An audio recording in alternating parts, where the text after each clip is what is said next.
All right, so welcome to the session exploring the connection between food and culture. Thanks so much for joining us today. My name is Dinah Mack. I am the Education Program Manager at Massachusetts Farm to School. Mass Farm to School is an organization that works to strengthen local farms and fisheries and promote healthy communities by increasing local food purchasing and education at schools. Our statewide work focuses on professional development to school staff and others, technical assistance, network building, and advocacy for farm to school policies. Please keep an eye out for future professional development and networking opportunities outside of this week's conference. And please also check on future things this week that might be of interest to you. And welcome people who are just getting here. Please put your name, if you're willing, and where you're joining from in the chat. So I'm excited to introduce the speakers for the session, exploring the connection between food and culture. First, Brittany Peats, who is the program manager at the Massachusetts Food System Collaborative. Brittany Peats is a program manager at the Massachusetts Food System Collaborative, where she works to network local food policy councils, advocate for food waste reduction legislation, and co-wrote the Creating a Culture of Inclusion at Mass Farmers Markets toolkit. She is currently working to expand food system education in K-12 schools in Massachusetts. Brittany has a master's degree in food policy and applied nutrition from the Friedman School at Tufts University, and previously worked for Project Bread, the Office of Food Initiatives at the City of Boston, and FoodLink. Next, we have Jessica Lander, who is a classroom educator with Lowell Public Schools. Jessica Lander teaches history and civics to recent immigrant students at an urban Massachusetts public high school. She has taught students in middle school, high school, and university in the US, Thailand, and Cambodia. She is a co-author of Powerful Partnerships, a teacher's guide to engaging families for student success, and is currently working on Making Americans, a comprehensive look at immigrant education. And lastly, we have Maria Berrios, who's a classroom educator at Auburn High School. Maria has taught science at Auburn High School for 14 years. She is the vice president of the board of Mass Ag in the Classroom. For the last 3 years, Maria has shared her experiences with colleagues during professional development and at MassQ and MAST conferences. She has developed a bioengineering course and a zoology and biotechnology course. So we are going to hear from these speakers, and we'll leave some time at the end for a Q&A. If while they're sharing, you have any questions, please feel free to use the chat. And then during the Q&A, people will be free to unmute and put their cameras on if they want and ask questions that way. All right, thank you so much. Take it away. Wonderful, thanks so much. It's so exciting to be here, and I'm so glad to see so many people interested in this topic of talking about food and culture. So I'm Brittany Peats, and I work at the Massachusetts Food System Collaborative. And if any of you went to the earlier session today on seafood, I can't promise that I will be as dynamic as a speaker as Sophie was, but I'm going to try my best. So next. Wonderful. So very briefly, obviously we're doing introductions and welcome right now. And as Dinah said, to put any information in the chat about where you're coming from. And I will talk a little bit about our project to expand food system education, and then you get to hear from two teachers who are doing really interesting work teaching about food and culture in their classrooms.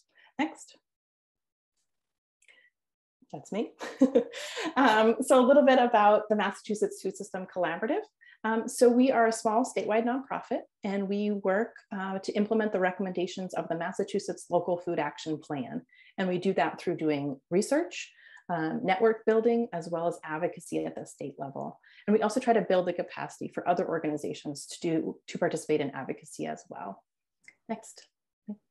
Wonderful. So we work on a lot of different projects at the collaborative, and one that kept coming up was making sure that students are coming out of school knowing about the food system so that they can be really active participants in advocating and supporting the type of food system that we want to see in Massachusetts. So the goal of this campaign is to make sure that students in grades K through 12 are exposed to lessons around agriculture, nutrition, food justice, and culinary skills, so that they have the background, so that they understand how their food choices impact themselves, their community, and the environment. Next.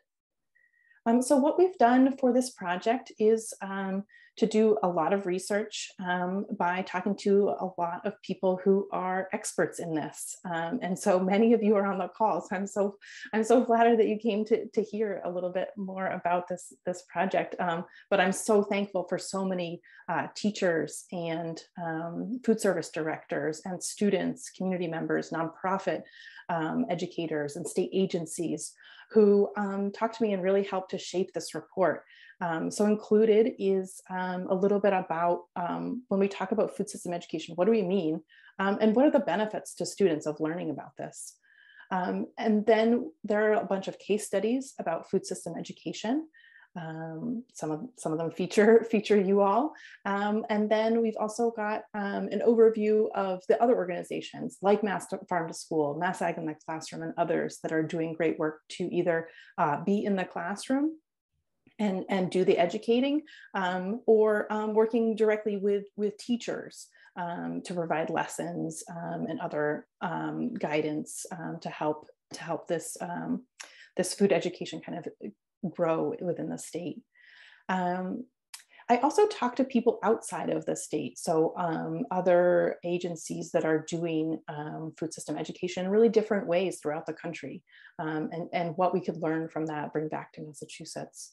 And then it wouldn't be a Massachusetts Food System Collaborative report without a lot of recommendations at the end for what the state can do to improve the status of things.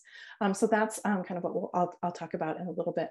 But then the appendix has a lot of resources that hopefully educators will find useful. They came out of a lot of the discussions that I had with people, and I wanted to make sure that they were available all in one place, so that there are some lessons, professional development opportunities, and grant opportunities that are available at the back of this report, as well as on a specific web page online. Next slide. So what I found in talking to a lot of people is that there are a lot of really positive outcomes that come out of teaching about a food system. So it's integrated in almost every subject in schools, and it can be really inclusive. And I'll actually let the two teachers who are speaking after me talk more about that. Students and teachers find that these lessons are really engaging when students are able to be out in the garden, or if they're able to do cooking classes, or really talk about what's important to them around food and what they like and don't like. It really does bring a lot of lessons to life. This is also an opportunity for community leadership. I think we all know that the food system is not as good as it should be. And so this is an opportunity where students can really get involved in their school or their community to make change. But providing these types of lessons is not without considerable challenges, probably most of which is that the school day is short and there are a lot of requirements for what needs to be taught. And often food is not explicitly mentioned in the state frameworks or and it's not often tested on the MCAS. So I think that it can be difficult to justify including some of these lessons. And some teachers don't feel like they came in with the knowledge or the resources that they need to really implement this at a high level. And then, we see that some schools, as you'll hear, are doing an amazing job implementing some of this, and other schools and other students don't have access to this. So just making sure that we're kind of leveling the playing field and expanding access to everyone. Next slide. So some of the recommendations that we included in the report, and we'll definitely come back to throughout the life of this campaign to expand food system education, are listed here.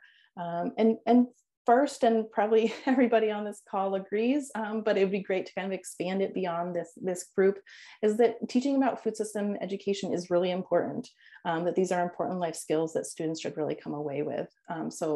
So agreeing on that is kind of the foundation for moving forward to make sure that we're putting everything else in place to make that happen. So adding food literacy in the state standards. And I'm not naive enough to think that that will happen overnight, but I think that it is a goal worth pursuing over the long term. Increasing coordination between agency and nonprofit support organizations. There are a lot of great organizations doing great work in Massachusetts. And I think it's one of the things that would really help was to making sure that everybody's kind of coming together, communicating about what's available and maybe what still isn't available, as well as making it easy for people to access that. So if a teacher, say, is determined to include food system education into their classroom, where do they go for all the resources that they need to make that happen? And so that talks a little bit to the next one as well, is making sure that resources are really centralized. And the next would be funding coordinator positions at the district or state level. And a lot of districts already do this. Some of them got grant funding to do that. And now the school districts themselves support it. And they're called different things, a farm to school coordinator or a school grant coordinator.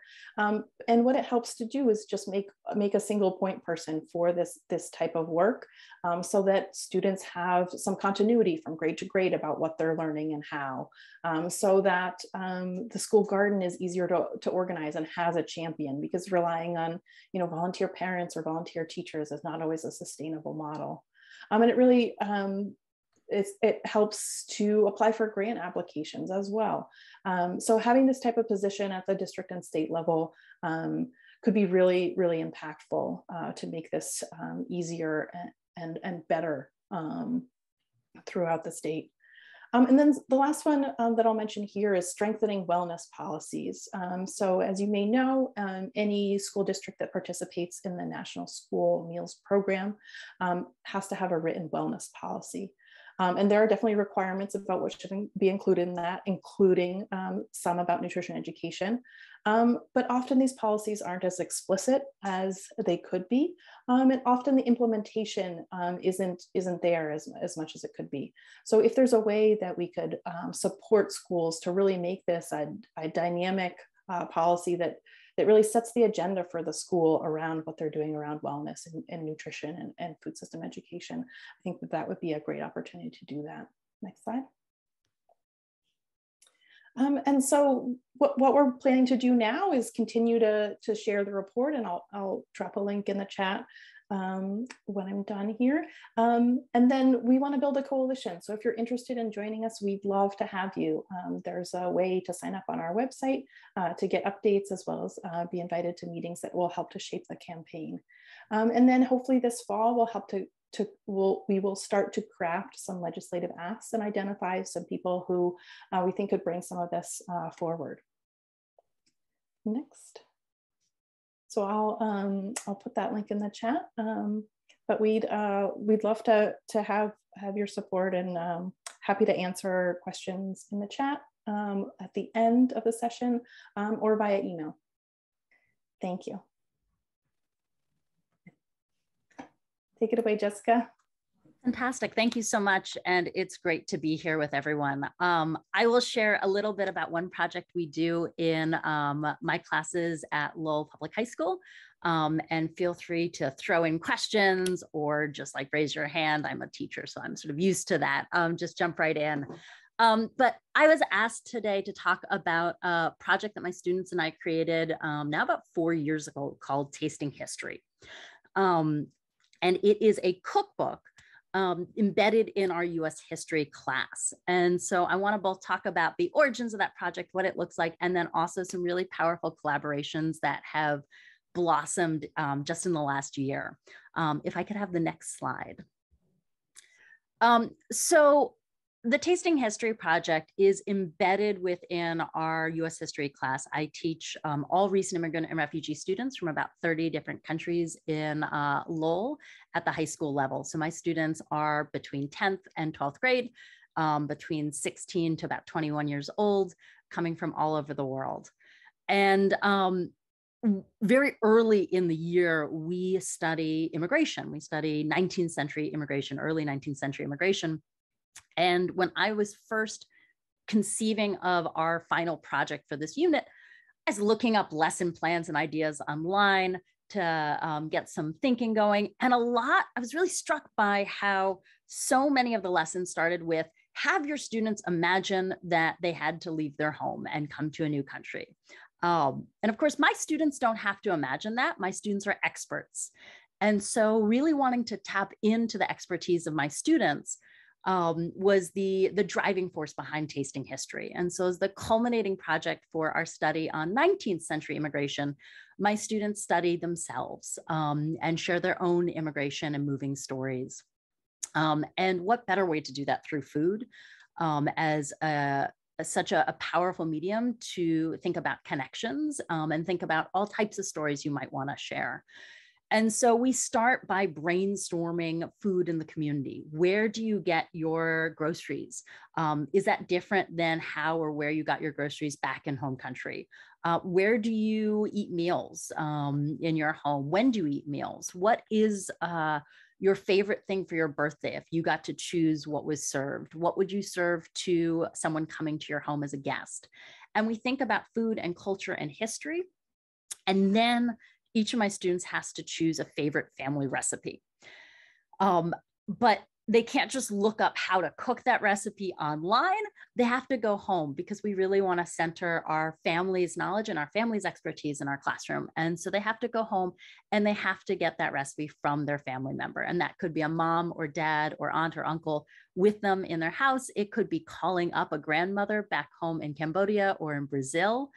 And it's an easy one of going, do you want to look up a recipe online? You know your family's version is better. They're like, yes, of course. Okay, so we've got to get that version. And then it is a combination of working on our English skills and also working on our creative writing. So my students have recipes and they have to now translate those into English and also translate that for someone who hasn't cooked their recipe before. So cook until done. Well, what does that mean? What should I look for? And so we really get to practice descriptive writing in a really concrete and meaningful way. And then after we have translated and edited and written descriptive recipes, my students share a little bit about their moving stories, connecting the history we've been studying with their own personal histories, affirming that their history is a part of American history, that their stories of migration are just as important as the stories we study about immigrants that came 100 years ago. And so they tell a little bit about what this food is, why it's important, both maybe to a religious practice or to a celebration or just to their family. They talk about why, when was the first time they had it or a food memory they have. Maybe it's the first time they cooked it or the last time they had it at home before they moved to the US. And then they talk a little bit about their journey to the US. And what's been powerful about this story is that framework allows for many different types of stories. Some students want to share a lot about their moving stories and some maybe don't want to, and that's totally fine, whichever they want to do. But this provides an avenue into sharing something through food. After we've done that and after we've written and edited, the fun part comes. We share our food. So our kids have to go home and cook their food and bring it in. And for many of our students, that is cooking the food for the first time. And so it's standing, I've got in pictures the night before, standing next to grandmothers, learning how to cook this favorite dish, and then bringing it in and sharing it with our class. And as I said, we are really, really lucky to have students from about 30 different countries. And so having students being able to try each other's foods and learn about each other's histories and stories is just so incredibly powerful and also delicious. And then, of course, in the end, we publish a book. And so we publish this book and we send it out into the community, and my students become published authors, which again, having seen and watched my students become published authors the last 4 years with this project, is a really powerful example of us as adults valuing their stories, their histories, their words. So that is the project in a nutshell. If we could have the next slide, just to show a few pictures of publishing their books and sharing those books with each other. And then the next one shows just pictures of some of the amazing food that's brought in. It is a delicious day in our classroom. But I also wanted to share just very briefly some really just wonderful projects that have come out of this and collaborations that have come out of this project in the last year. And so this fall, we were honored with a Founders Award from Readable Feast, which is a cookbook award program and organization. And from that, we were just incredibly lucky to get an email from the Lowell Public Schools food services. And they reached out and said, we've heard about your cookbook and we want to collaborate. And if I could have the next slide. That collaboration is just one of the most exciting things that is coming out of our class's work this year, I think, is that once a month, the food services at Lowell has adapted a recipe from our cookbook and served it to the students of Lowell Public Schools in our cafeterias. And the first one was Luk Lak from Cambodia, and two of our students, Pisay and Samnang, featured here in this picture, had both had Luk Lak recipes, and so they adapted between the two of them. And it was just incredible to wander around the cafeteria and watch kids try this Luk Lak and try recipes from their peers, recipes that were familiar for many of our Cambodian students. We have the second largest Cambodian population outside of Cambodia. And for others to try a recipe they've never tried before. We have since gone on to continue that collaboration. If I could have the next slide. What I find particularly powerful is Chef Mike comes in to test each recipe beforehand. Again, just showing that affirmation of our students are the experts here. And so 2 or 3 weeks before, he'll come in, present his food, present how he's tried to adapt the recipe for, say, not being able to use salt or not being able to use certain ingredients in a school cafeteria. And then ask for recommendations. Tell me what is wrong. Tell me what should be different. And that is so powerful, again, for our students to be really seen and valued as experts in our community. If I could have the next slide.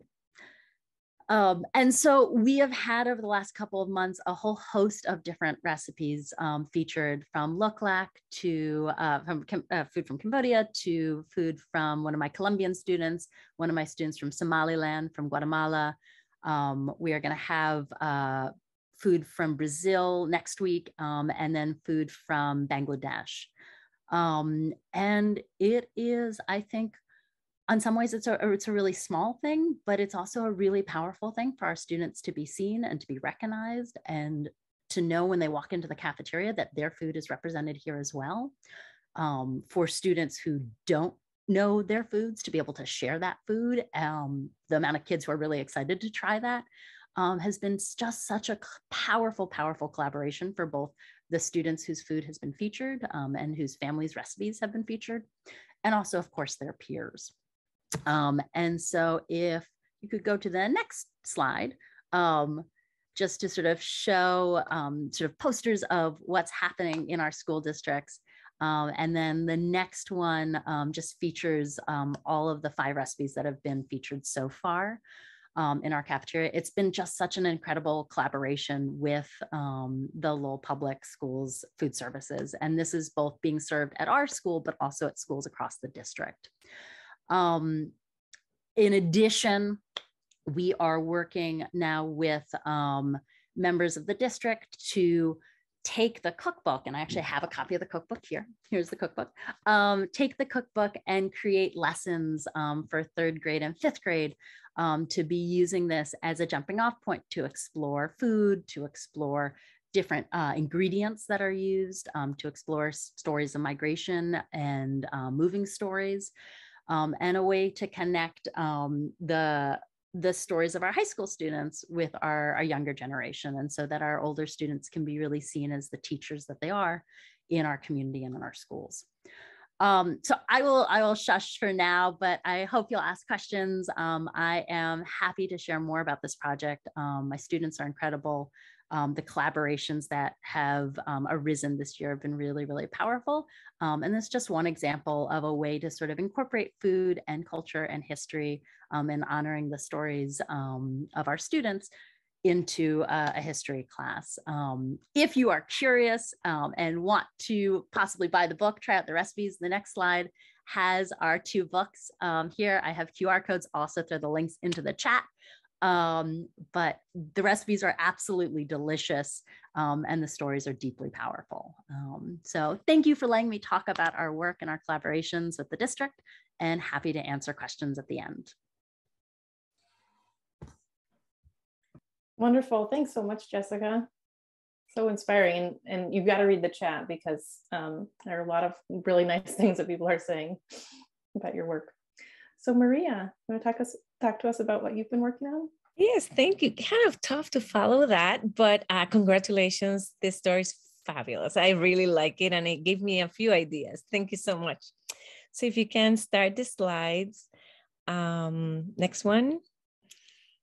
I'm Maria Berrios. I'm from our high school, and I take a little bit of this garden that I'm starting to incorporate in most of my classes, especially my biology, zoology, and bioengineering class.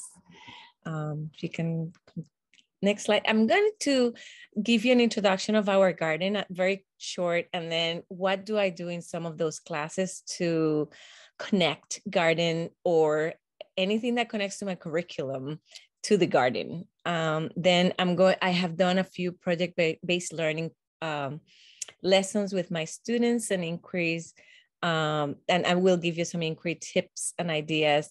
I know when we're doing these types of projects, a big question is, how do you pay for this stuff and how do you incorporate it? So I have a couple of things in there. And this last year and this year, I have had a focus on SEL. So I have a couple of slides with SEL connections. So if you can move to the next slide, please. The garden, we have 6 to 8 garden beds that are 4 by 12, 6 to 8 because we had to do some changes after COVID. During the COVID time, the garden situation was a little difficult. So we did some changes. I use this garden for biology classes, but also these are used in the environmental science classes and the science and society classes. I have a garden club, and now it's called Garden and Cooking Club, that has been used in the garden, as well as the environmental science club. So there's a lot of different places in the school, right? Different groups in the school that are benefiting from the garden in one way or another. If you can move this slide, please. So my zoology courses, of course, we have to do worms, but not only talking about worms and their, anatomy and physiology. I start introducing the importance of the soil, right? If you cannot grow food if this soil is not a healthy soil, and part of that is having the worms. So that's where I, introduce that garden. We go outside if we can when the class is in the spring. And in addition to do everything with worms, I really, really focus on that, the benefits of the worms into the soil and how important that is, and all of those different types of worms and which ones are beneficial and which ones are not. Next slide, please. In here, I posted in here some of the labs and things that we do for the benefit of some, if there's any science teacher.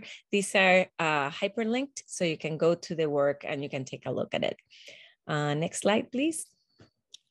In the biology and also zoology classes, I also focus my attention on keystone species like bees, because they are crucial for gardening, right? You cannot have flowers, you cannot have new plants, you cannot have so many things if you don't have these insects and other species. So that's part of why this slide is here. And also, if you can go to the next slide, please. I am involved in this Ecology project.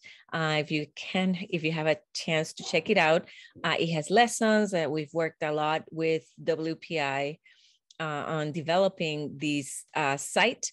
And now this year we're adding butterflies, those of you who may be interested in this stuff.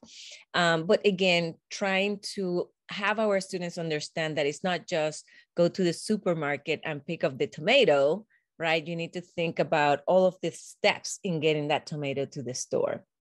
and how important it is to conserve. Then we start talking about, which is interesting, how they, their own experiences with gardening, their own experiences with these insects, their own experiences with their relationship to food, right? And how much or how little they know. And it is very interesting to see the students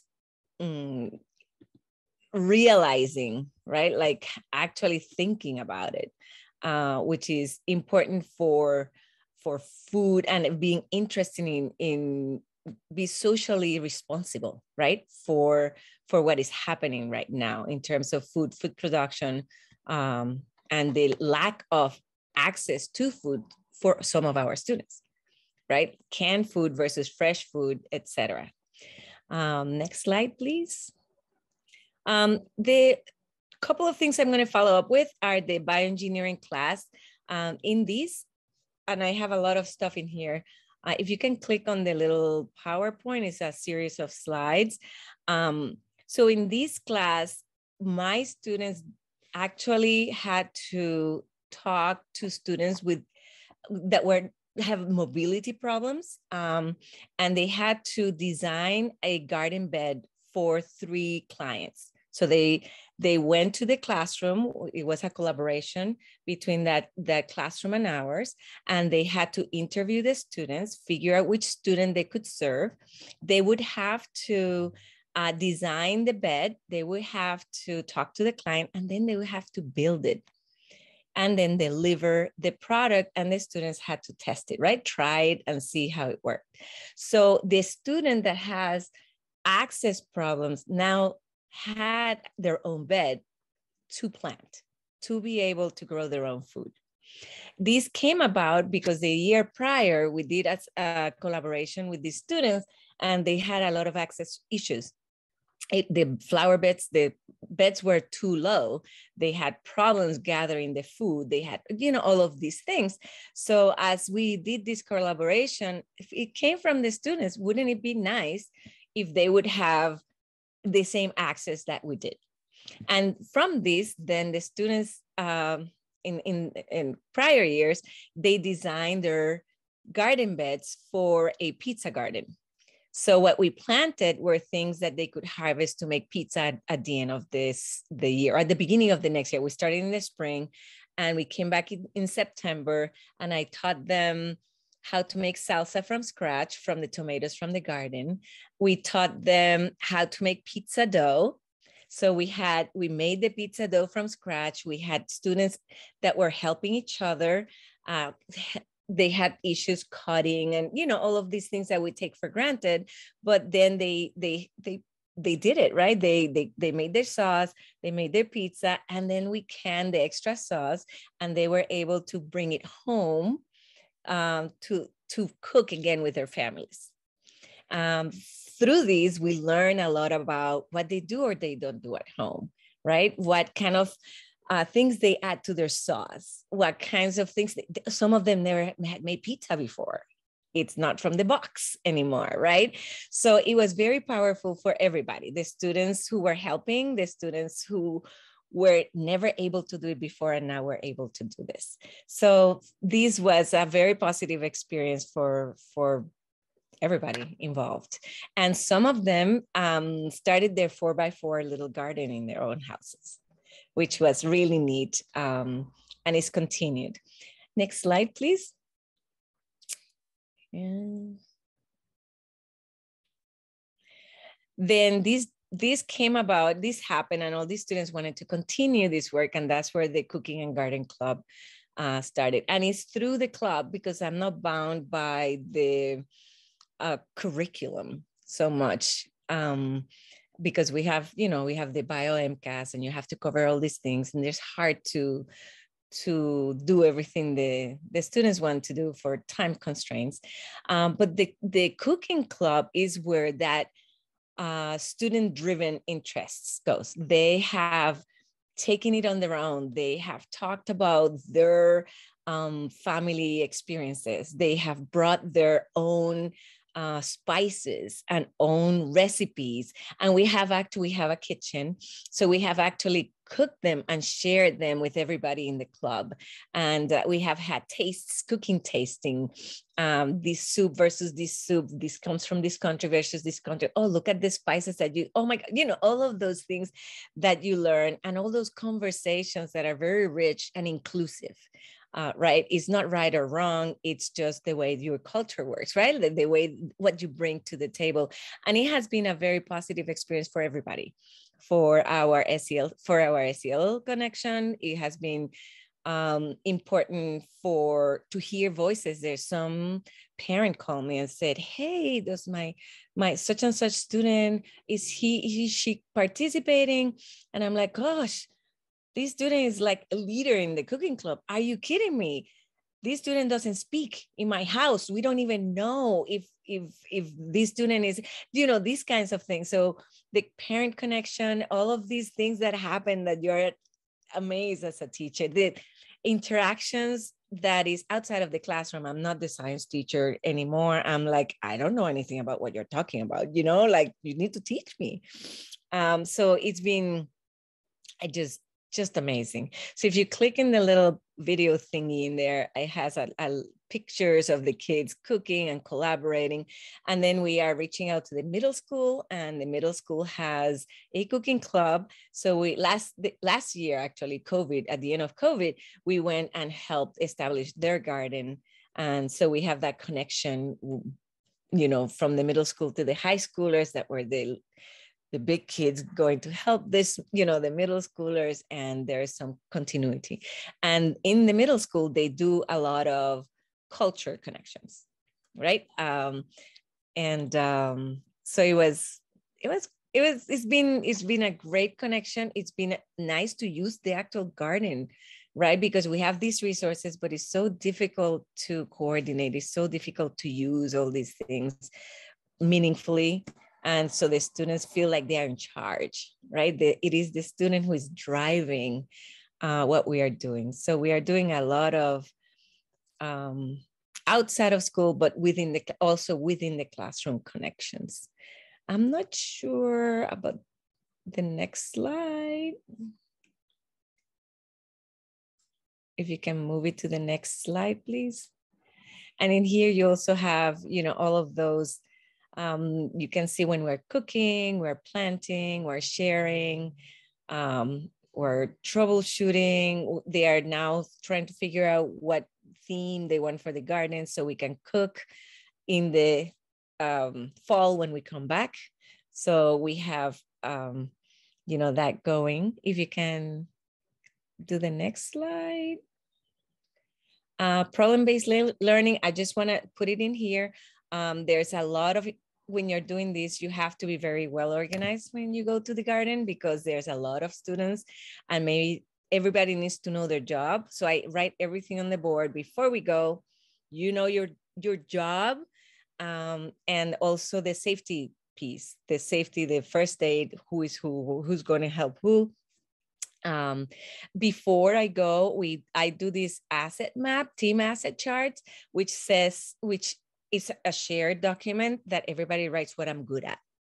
So when they form their teams, I encourage them to, yes, form the team with your friends, but make sure you have people with different abilities so they are all able to collaborate and solve problems and help each other.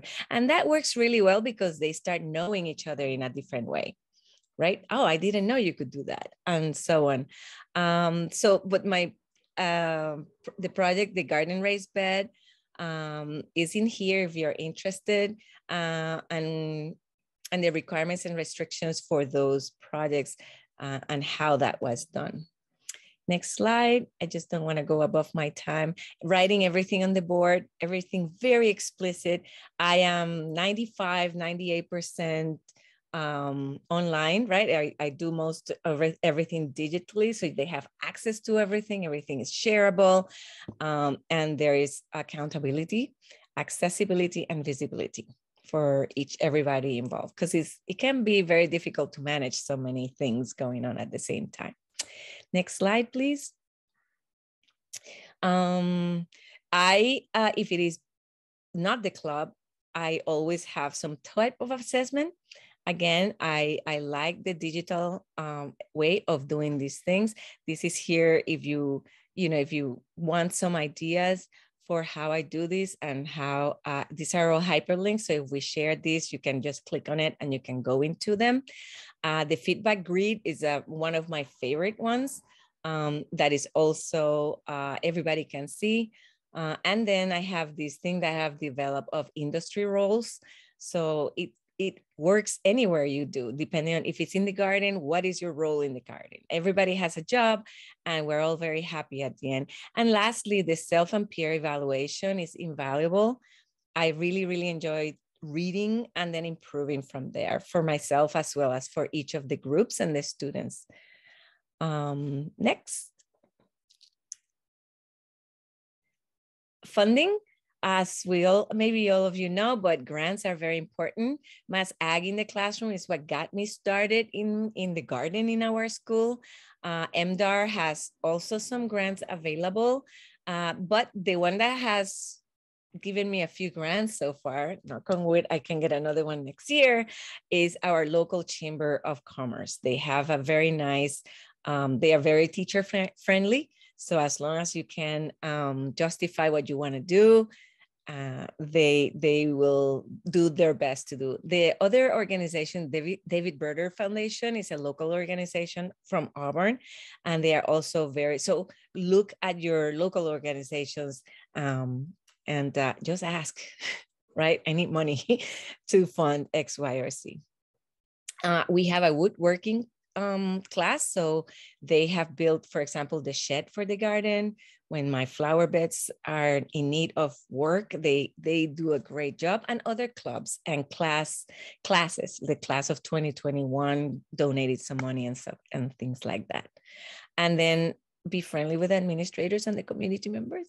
They really want to help. So, I'm pretty good at asking. They can only say no. So next slide, please. And I have already touched upon this social and emotional learning. When my students were doing the pizza garden, they actually kept a log on the wall, how many pounds, how many tomatoes, how many squashes. And at the end, they did some math, they did some logging, right? Logging information. I asked them to do graphs, right? So you can kind of help everybody. Social emotional, my students, the one thing I always do is before we start, how are you feeling today? And at the end of the hour or 2 hours, we are out in the garden. So how are you feeling now? And you can hear all that, that feeling of my God, I like my hands, getting my hands dirty. It was great to be outside. We're sweaty, we're thirsty, but I really would do it again, right? That kind of sense of they take their shoes off, even though I tell them not to, they take their shoes off, they ground themselves. We do breathing exercises. We do circles and talk about whatever they are feeling that day. So it is in our club, I mean, in our classes, it's not just let's go to the garden and do grunt work. I try to incorporate these moments of empowerment is what I call them, right? You are in charge. You are sad. Now let's see what you can do here that can change that for you. And the connections that they make with one another.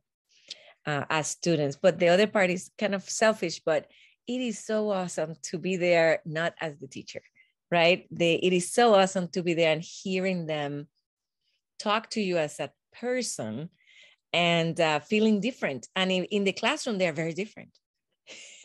There's this juxtaposition from classroom and outside of the classroom. So that's the part I have been focused on because we've all been very crazy, But I've been focused in the positivity of gardening, of food, of connection, right? Of bring what is important to you and share it with us.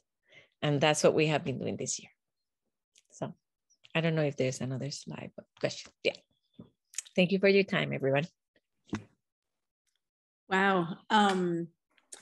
Well, this has I'm I'm almost speechless because I'm so inspired by the three of you and what you've shared.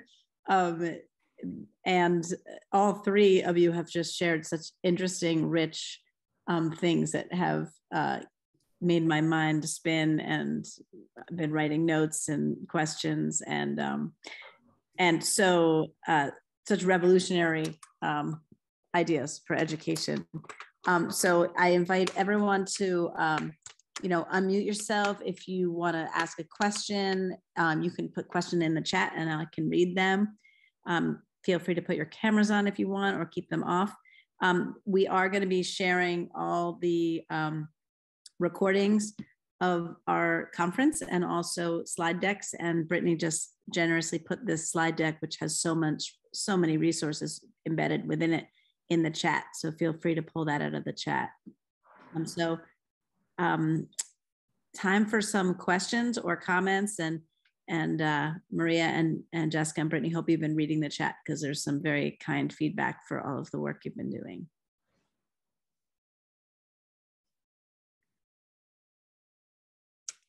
I just want to say that if you have any questions, you have my email. You can just shoot me an email and I will be happy to help with whatever you need. Also, if something doesn't work, let me know.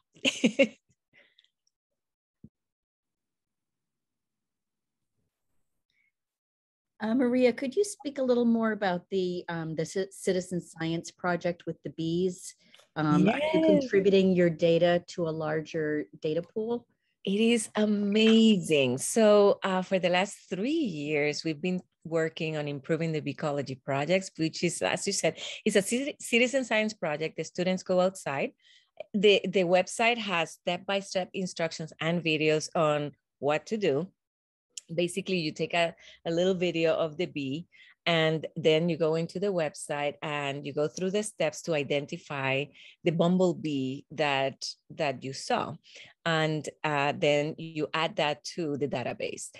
In the back, and the other step for that is we have a huge database with graphs, with analytical information from this data collection. So you have, I don't have access to sharing slides, but if you go to the slide with the Ecology project, if you click on that, it is hyperlinked. Now that you have the link to the slide deck, you may be able to do that. And then you can see that the students can do from very young. I mean, this is adaptable to, I would say, 5th grade up. That you can actually click on the plant. It tells you which types of bees visit that flower. Or on the other hand, you click on the bee and it tells you which type of plants it visits. For example, we have a lot of lessons, especially for high school, to collaborate using computer science modeling and biology.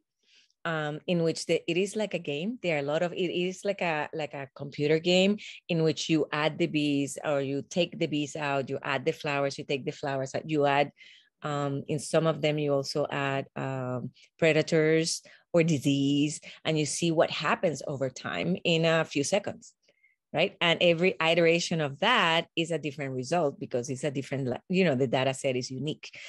So you can do a lot of math, a lot of visualization of data, which is the part that I really use it in my classroom. We go outside in the spring. We're fortunate we can go in the back of the library of the town, and there's enough of the flowers that the bee visits. So we are able to every year contribute a sizable amount of information to the Citizens Project. So it is very easily accessible. It has a lot of videos, and the lessons, we have tested it in our classrooms. So the lessons actually work, like they're, obviously we get any feedback is always welcome, but it's a phenomenal amount of information. And the kids love it because it's like they're playing computer games. Oh, well, thank you for sharing that. I'm going to check it out for our students here in Lowell.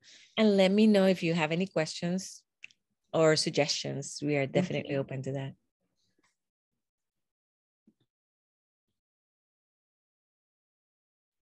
We have a question in the chat for Jessica. did you have any food, health, safety types of concerns to address before you did some of the in-class tasting and sharing?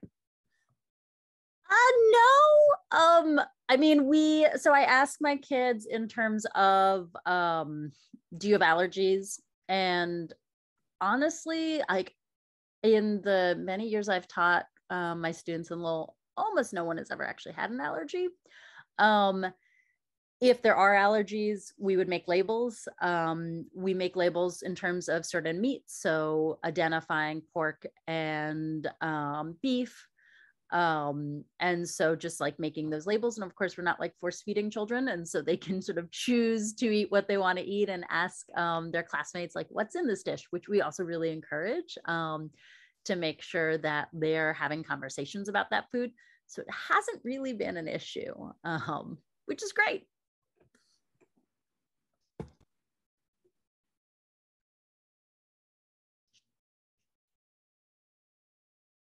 If I may pitch in there, with the garden club, we always have food, right? We cook almost every week, and there's always somebody so we always have to have an alternate solution, which has been awesome because we learn, right? What alternative to the foods are. So.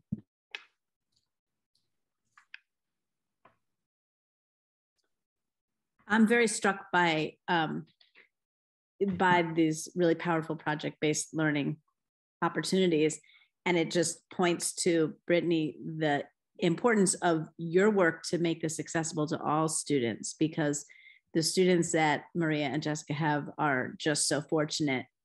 So you have these schools and that big question of how do you have everyone get access to these just rich opportunities that these students are so lucky to have. That's not a question. It's amusing, a statement. Yes, I agree. You want to speak to that, Brittany, please. I just think it's great to hear these two examples, and I've been so lucky in the course of this project to hear so many more. And I know that there are some people on this call who also have great stories of work that they're doing. So I don't know if anybody else wants to jump in to share really briefly some of their experiences. I don't want to put anyone on the spot, but I know that Anna and Ellen, and I'm sure that Denise and Lisa also have other examples as well. I think that points to that notion that you presented on having a centralized sharing, right? Because there's so many rich activities and ideas, right, across the state. Exactly. Yeah, and that's definitely one of the goals of this campaign, is to find a place where that kind of information can live. And we tried to do kind of a baseline by putting this report together. Yeah, I would love to see how that could continue and see increased collaboration and communication around this. Oh, and Anna wants to have a monthly sharing group, and I've heard of other states that do that. I know that DC has a monthly food education group, as well as I think in New York City they do that as well. So great idea, Anna. We'll see if we can put that together. That would be really an interesting opportunity. Hey guys, this is Ellen. I just wanted to say that this is these are two fabulous projects that are just everything coming together the way it's supposed to. But one thing I wanted to point out, because I know one of the other panels is about sort of teaching sort of everyone else the kind of cliff notes about school food. And the nice thing about both of these projects is, in Jessica's project and Maria's, so the kids having to adapt recipes to be appropriate for school lunch, it's perfect, because then they're learning from the ground up. It's not someone telling them. When you try to sort of teach about school food, it always kind of sounds like, no, we can't, no, we can't, no, we can't, but this way is the opposite. This is like from the ground up, and they're learning how to adapt a recipe, and whether it's for allergies or for, meal pattern compliance, blah, blah, blah. So that's just another really rich, I think, aspect of both of your projects. So congratulations. Thank you. I'll just add to sort of build on that and the previous comments on collaboration. I think what's been powerful for me and my students this year, one of the things that has been, is the collaboration in the district, and just being able to work with people at Central working on curriculum, people in food services, that these are just, there's such rich opportunities for collaboration outside the classroom that we don't always see. And so I think there are opportunities for all sorts of folks in districts and communities to be a part of what's happening in schools, and that can enrich what's happening in the classroom. And that's just been really, really powerful for us this year. That's it. Jessica, Brittany, Maria, thank you. I'm going to stay on to close the room out, but if anyone has anything they need, let us know. And thanks everyone so much for joining us.